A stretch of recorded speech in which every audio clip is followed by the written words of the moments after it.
Good evening, everyone, or good morning from the other side of the world. My name is Dayveonne Bussey, and I was just interviewed by Keith Andrews, phenomenal interviewer. I love being a part of his show. It was very fun, exciting. Me and him have everything in common, certain things in common. And just stay tuned, like, share, subscribe, and have fun listening to his podcast.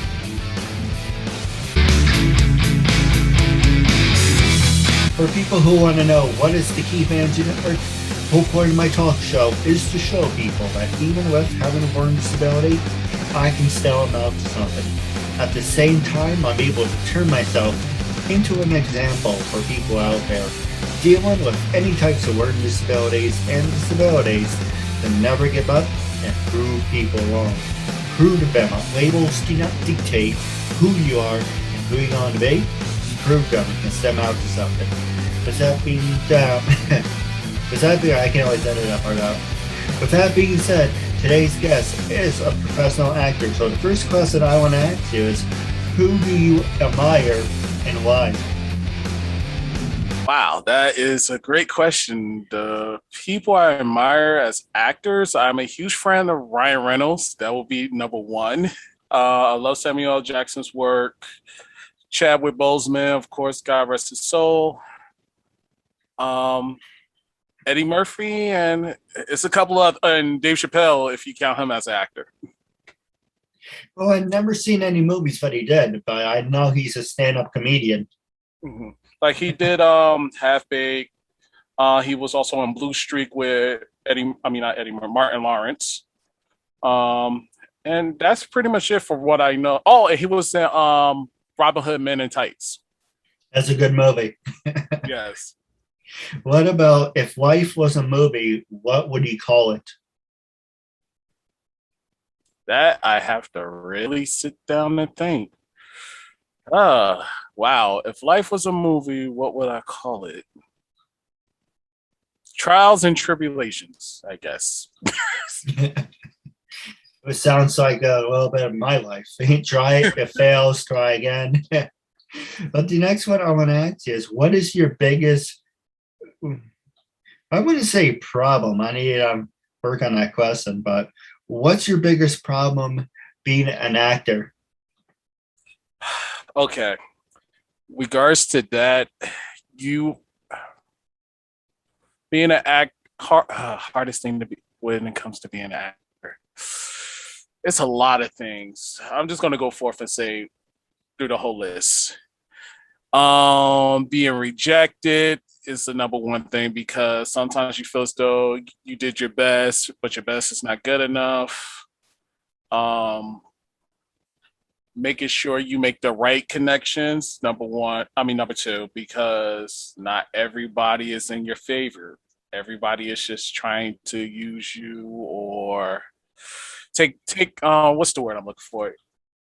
Use your abilities for not for helping you, but more for helping them.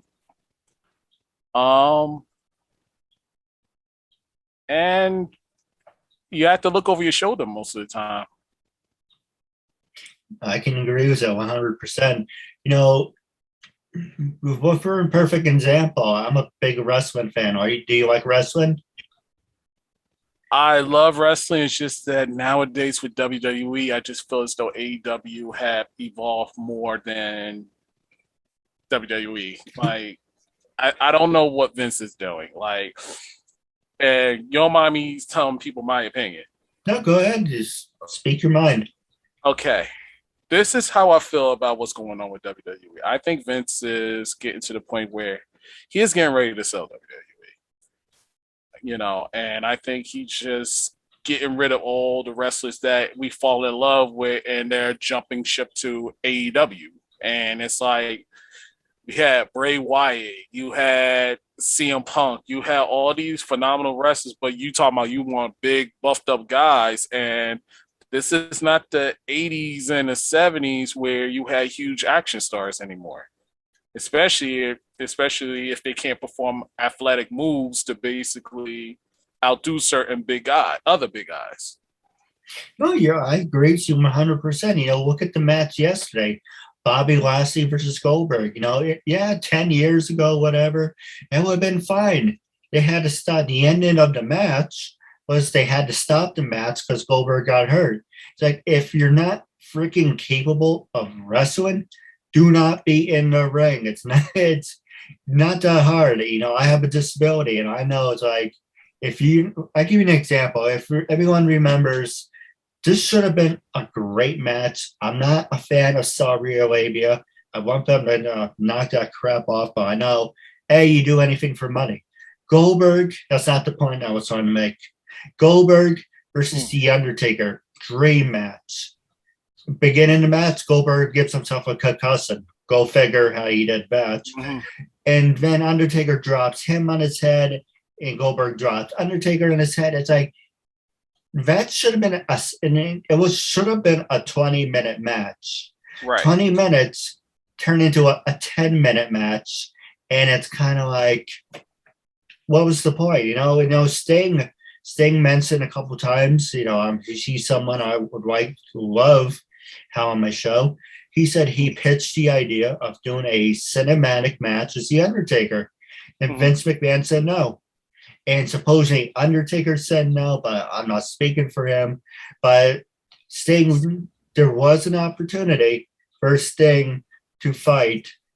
And the other thing with Sting too, WrestleMania, there was absolutely no reason for him to job or mark out to Triple H.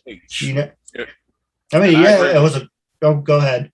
No, I agree with you, because it felt like all that energy Sting had in WCW, it felt like when he got sent to WWE, everything was very Sting. And then Seth Rollins, who was still green, because people were saying he wasn't safe to wrestle with, he injured Sting.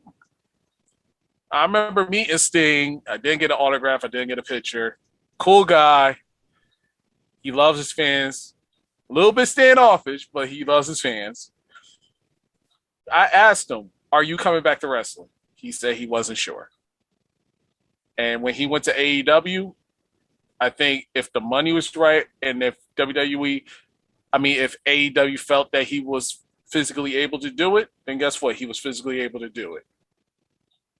Undertaker, I think he pushed himself so much to the point where he built up injuries to the point where he was doing moves like he was one of the young guys, and he still was injured. Like, remember his hip? He had a hip issue. That was all the matches he had with Brock Lesnar.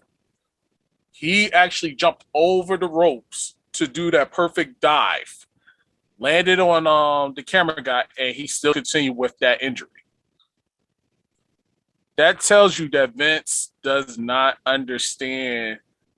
I understand you want to use the nostalgia, but at the same time, you're supposed to get these people while the iron is hot, not when the iron's cooled off, not when it basically turned into crap. If it's okay, I can say crap. Yeah, you can say whatever you want. Crap. And then it's no good. It's stiff. You need young, mobile, talented, athletic youngsters, whether they're short or tall, but as long as they can perform moves that can make the audience wow, or good storyline to make the audience go wow, that's the main thing. And some of the old wrestlers, yeah, if you pay them a good amount of money, yeah, they'll sit back, maybe be a mentor for them, a manager. That makes sense. Maybe have a couple of matches with them as a tag team partner. That's good too. But we don't need you to have them, the older generation, carry them, like carry the industry. Because it's not the 80s, it's not the 90s, it's not the 70s. You're dealing with a new crowd of individuals, a new generation. No, you're right. I don't know if you heard about what they're doing with NXT, but there's a rumor going around. They're reformatting it. They're going to redesign it. They said recently, I saw Red Suppin said they want no more people over 30. They want to cater to the people under 20s. You know, that's fine. You know, you want to cater to the future. You know, Randy Orton was in his 20s when he started. John Cena, So you want to go into the head of saying we need young talent. But then at the same time, it's kind of like, yes, I give you another example. What I've been thinking about, USA should buy Roar, and they should turn it into. They can do like the PG era. They can bring back the ruthless aggression era. They can turn it into whatever they want. And Fox should buy SmackDown and do whatever they want with it. Whatever stays on, whatever happens on SmackDown stays on SmackDown. Whatever happens on Raw stays on Raw. You want to do, crossovers of those pay-per-views, like in 2002, 2003. That is fine. But it's the same crap. It's the same shit over and over. And you look at people, I don't like what they do with the Hall of Famers. They purposely have them here, the crap on them. And, what's the whole SmackDown set? And the same sets in the arena, you want it to feel different. You want to have the energy. You want to feel excited when you see it. What you see on Monday and what you see on Friday is the same thing. It's copy and paste. Be honest, I only watch NXT because NXT is at least different and AEW is different. And by the way, the rumor of Bray Wyatt going to AEW and Ric Flair showing up, I wouldn't be surprised. AEW is pretty much WCW Part 2. But the biggest thing is, not to go on a whole wrestling rant or anything. No, that's cool. If you watch the promos of, Vince McMahon saying, I want to inject the WWE with a lethal dose of poison. Yeah. It kind of fits now because he keeps firing everyone. But the pipe bomb, CM Punk reference, the pipe bomb of what Paul Heyman says, like every great empire, it self-destructs and says, have you seen the WWF? Have you seen the product lately? Yeah. WWF truly does suck.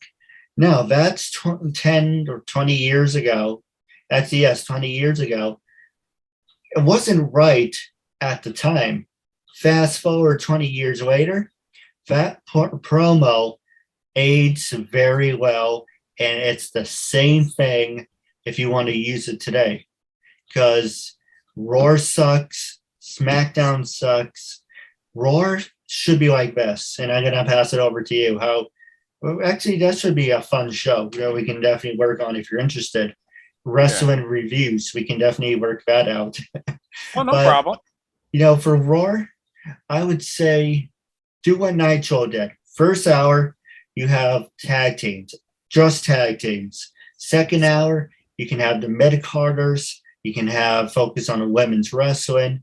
In the third hour, the main event. You have 3 hours. Each hour will be different. Right. And SmackDown, if you want to keep Raw PG from 8 to 9 and have 10 to 11 be TB14, that's fine. SmackDown can be ruthless aggression era / reality era. So you have something Raw has and something SmackDown that's different instead of, whatever the hell they're doing. How would you make Raw and SmackDown better? See, I think Raw should never ever did the 3 hours. Yeah. They should have kept it 2 hours. Even going to the live events. I remember I went to SummerSlam when it was in Brooklyn. My friend had got me tickets. Went to SummerSlam, had a great time except for that last main event match between Brock Lesnar and Randy Orton. That really felt like what was going on. Like that, it doesn't feel scripted. So everybody really emotionally really got upset because it was like, why did you bust them open? It wasn't necessary for whatever storyline y'all had. But I had another ticket to go to Raw. Raw was okay, but then after a while, like once it got to the third hour, I was like kind of fading. Like I was really tired. Like I was about to go to sleep in the arena because I was like, yo, they should have just did 2 hours. Because now I got to rush home, get some rest, and then I have to go to work the next day, which is at 9. So it just feel like, you could do so much within 2 hours. You don't need a big roster. NXT, y'all could basically send people to NXT that needs to develop more. You got people for SmackDown. And first, I really say like this. If you're going to do it right, I say they need to do a draft. All over again, fix it up. Leave the people that's in NXT and NXT. And include NXT. Matter of fact, include NXT in the draft. You draft the people that needs development to NXT. You draft the people that needs to be on SmackDown. You draft the people that needs to be on Raw from either NXT or SmackDown to Raw. That basically you feel as though are going to be the major players on that show. Secondary players, SmackDown. Development players, NXT, because they have more freedom on NXT. They could do certain things in NXT because Triple H runs that. SmackDown is like a balance. Like you could do some of the stuff in NXT, you could do some, and you could be mediocre with it, like Raw. Raw, you just have to follow instructions and keep bringing Vince money. Vince should be a billionaire, but right now he's a millionaire, like CM Punk called it. And he said it in that promo. He should be a billionaire. You mean Paul Heyman? No. Vince McMahon should be a billionaire. Yeah, Paul Heyman said it, not CM Punk. Oh, Paul Heyman? No, CM Punk as well. I don't remember that. He was like, it was the pipe on when Cena was on the in the ring. All right. And he crossed his legs right there on the stage, and he was saying, Vince McMahon should be a billionaire besides a millionaire. Most likely he's going to pass it to his idiotic son and his doofus daughter. And I remember that because I'm a huge CM Punk fan, and I'm not saying I'm like a stalkish or a fan incest type individual. I'm more of a person that's like, yo, I like his stuff. I like how he is. He's a person, okay, I could grab a drink with him, chill with him, and then we go about our business type individual. You know, but some of the stuff that he said was true. A lot of those wrestlers are getting injured and not taking the time off and getting the rest that they need. And then they try to, with Selena Vega, she's trying to go for the whole unionizing wrestling. They fired her and brought her back. Well, she said she only came back to work with her husband, only for her husband to go to AEW. And that was stupid because I was like, why did they release him? And they said it was a mistake. They wasn't supposed to release him. But you did. And most of those wrestlers were sitting in the cafeteria that doesn't have to shine, in the cafeteria and catering, eating, probably playing video games, and probably collecting a check, which I don't blame them. No, I agree. Now, if you were a general manager, who would you want to be in charge of, Raw or SmackDown, and why? Okay. Now, SmackDown, if I was a general manager, you talking about the head person, who I have as a general manager? Yes. Right? I know Raw, I would not make that PG. Raw would never be PG. That's nostalgia. That's where everybody was. So as a general manager, I would have Paul Heyman as general manager of Raw. Because he has an eye for talent. He has an eye of nostalgia. He has an eye of what the audience wants. Including, he used to run ECW. And they almost beat WWE if it wasn't for them not getting the notoriety that they needed, and if they had the right people. So yeah, Paul Heyman would definitely be a general manager of Raw. SmackDown,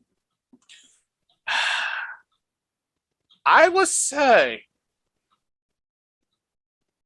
I like how they did it with Shane and Daniel Bryan a little bit. I like how they did that. So if I had the option, I would keep them too. I just wouldn't make them turn into either good guy or bad guy. I would just have them neutral, regular general manager. Daniel Bryan could still do the yes movement thing, and he could still wrestle only for like, let's say, nostalgia reasons. Same thing with Shane, only for nostalgia reasons. But they're still neutral. They're still like them or hate them. I prefer them as general manager. And NXT keep it with Triple H and Shawn Michaels. No, you're right. For me, I got the chance to meet Eric Bischoff. I run up to both of them. We get to autographs. For me, it's kind of like, okay, it's nice. Then you put it away. But a picture, you can use it and means more. And I got a picture with Eric and Tony Schiavone, and I had my belt, and we can talk about that later. Mm. But it's not a wrestling belt, even though it looks like one. But I went to turn to Tony Schiavone. He was already walked off, but I turned around, and Eric was right behind me. He's like, "I like that belt. Well, what's the purpose of it? What does it mean?" It's like, well, it's about disabilities and how I'm a disability champion. It's like, I like it. And he's actually following me on Twitter. I said, if you're available, love to have you as a guest. I'm still chasing him around about that. I have, speaking of wrestling, I had Raven, Joe Gertner, two great guys. I keep in touch with them. Bay Ragme, who's Chubby Dudley. Okay. I have Ernest the Cat Miller. That was a funny episode. He was pretty much standing like this. It was the sunglasses on. I was like, oh, we're doing a half hour. No, 3 minutes. And during the interview, we took a break, came back, and his attitude completely changed with the sunglasses on.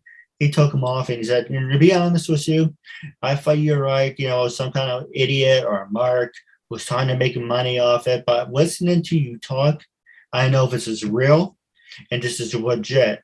So when you watch his interview, especially his interview, you see how he has his guard up then he's more relaxed and he's more confident. And he knows this is not a scam.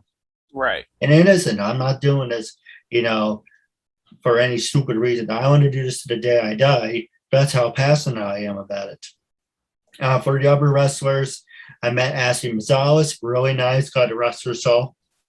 I met Velvet Sky, Angelina Love, Gail Kim, working on getting Victoria on the show. I met Milena. I call her Milena, though. People say it's Melena, but whatever. I met Trish and Wada. Very nice. There's certain people, when I go to a Comic-Con or an convention, I have to go meet.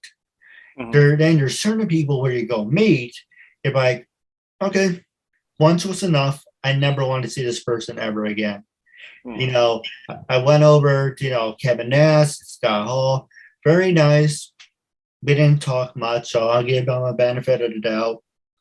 I talked to Terry Roach beforehand on Facebook and Instagram, and I said, hey, I have a show. I would love to have you part of it. Can you tell me about it? Went over, just took a picture, and everything was fine until she pushed me out of the way. So, it's like, oh, by the way, remember we talked online about doing an interview. I just wanted to make sure you were still okay with that. We don't have to do it anytime soon. I just wanted to talk to you so it's more professional, so you know who I am. She places her hand on my back and pushes me, not push, like leading me away. I was so freaking pissed. I felt like saying, I want a refund. All you had to say was, I'm busy, but we will be in touch. You don't push me out of the way and say, right, okay, I deal with you later. And that's the thing. You get some people that are arrogant, some people that's doing it just to rip some of the fans off. I ain't gonna say it's an old time wrestler. I don't know, well, I might as well just say his name. Ted DiBiase's what's his name, Butler? Virgil. I heard a lot of rumors about him. I had a good time with him, but then it was like every time I come to Comic-Con, he will always approach me and say, yo, come. I'm like, I already got a picture of you. It's cool. Like, calm down. Like, I'm just here just to enjoy, walk around. Like, I see wrestlers, I'll say hi, wave, or whatever. But there are wrestlers where they're completely nice and respectful, and then there's others where they just, they're a bunch of jerks. So you just have to learn how to just, okay, accept the fact that they're in your mind that they treated you that way. But like I said, it may be totally different from somebody else. Yeah. Because maybe they don't know you that much, or it's just a whole bunch of things that goes on in people's minds, regardless whether you're a fan. Especially it makes it worse as a fan, because you could be doing something that is legit and you ain't trying to benefit off of it. You just want to do it maybe to, let's say, build a resume, have connects, keep it moving. And maybe, one day you'll have a drink with them and, talk about the good old days or something that y'all have in common besides maybe their wrestling thing, lifestyle, or what they do in the thing. Like, everybody is human. Not everybody's a stalker. Not everybody is like a crazed, like, lunatic fan. Like, oh my God, it's, like I ran into John Cena by accident one time. And, I was really going to an opposite direction. He didn't push me. His security guard pushed me. And I had to give the guy some slack because he did intervene for me and said, look, nah, he's trying to go a different route and we are kind of blocking his way. So, like stuff like that is respectable and people remember those things, because they know that you're human just like everybody else is human. Everybody has their own nicks. We got friends that love seeing them in person and they go bananas. Then you got people like us who just, hey, they cool. Next thing you know, you could be in a bar with them having a drink, a cold one, just talking and you give them your business card and they connect, they call you, Facebook or message you, and you say, hey, how you doing? Just checking up. They do it to you, and then you just keep it moving. Wrapping up our talk show, I do have a couple questions for you off the air. For our fans and listeners, make sure to subscribe to both our Instagrams. It will be on the bottom of the screen. Go to YouTube, hit that notification icon, be notified that brand new episodes will be available. It's also on Facebook. And as I always say to our guests, until we meet again, I'll catch you later.